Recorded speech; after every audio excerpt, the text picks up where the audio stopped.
Assalamualaikum warahmatullahi wabarakatuh. Sebelumnya perkenalkan, nama saya Salsabila, NIM 195211268. Saya berasal dari Prodi Manajemen Bisnis Syariah kelas 7F. Di sini saya akan menjelaskan sedikit laporan observasi dari suatu bisnis retail yang telah saya teliti.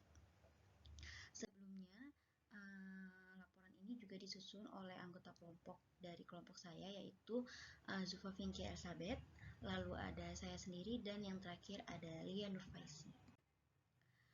Sebelumnya, saya akan menjelaskan sedikit apa itu bisnis retail. Nah, dalam hal bisnis, retail merupakan sebuah upaya pemasaran barang atau jasa yang dilakukan secara eceran atau satuan langsung kepada para konsumen untuk keperluan pribadi mereka maupun rumah tangga. Jadi, pembelian yang mereka lakukan bukan untuk dijual kembali. Fungsi retail yaitu ada 4. Yang pertama, memudahkan konsumen untuk memperoleh produk yang dibutuhkan, mendatangkan keuntungan untuk produsen dan grosir, mempunyai peran penting dalam mempromosikan produk secara langsung, dan yang terakhir, bisa menawarkan berbagai macam jenis barang dengan harga yang variatif. Contoh jenis toko retail yang pertama ada department store, toko kelontong, warehouse retailer, specialty retailer, convenience retailer.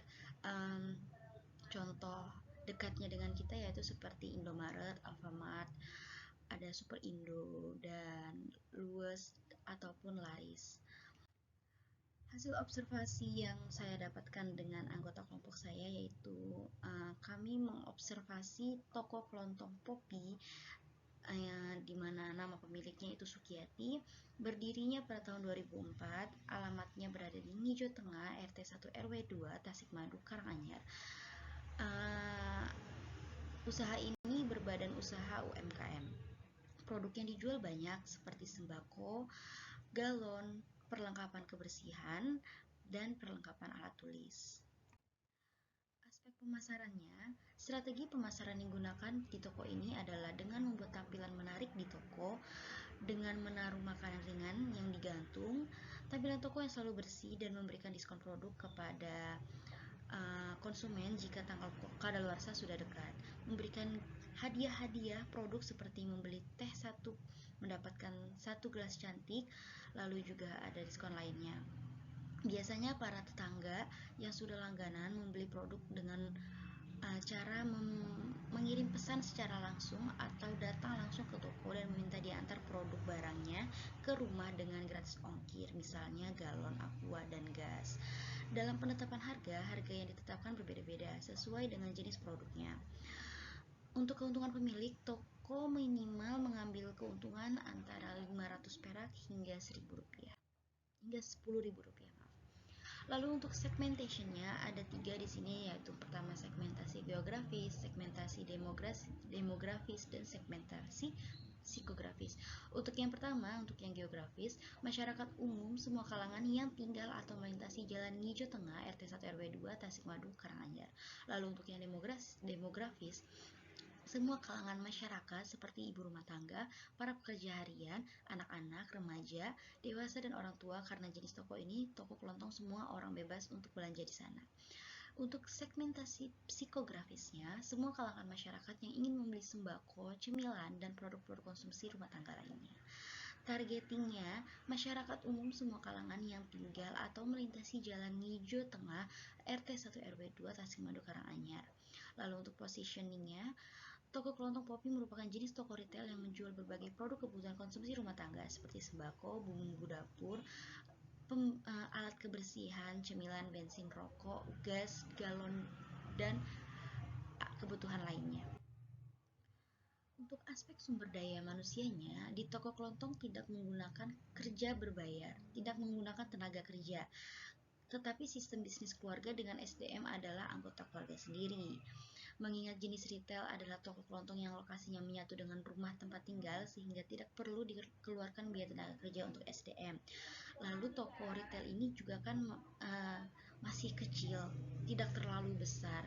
Jadi bisa dikelola oleh anggota keluarga hingga tidak diperlukan tenaga kerja luar.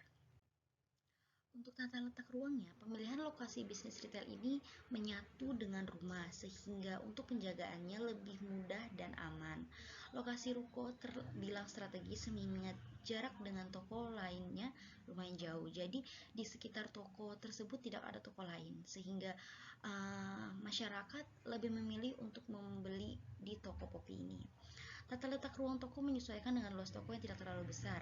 Tata letak etalase toko dibuat seperti lorong untuk memudahkan konsumen melihat dan mengambil barang sendiri. Pada bagian depan dapat dilihat bahwa ada galon dan perlengkapan kebersihan. Biasanya pada toko kelontong tidak menjual alat-alat kebersihan atau galon, itu sangat sangat jarang.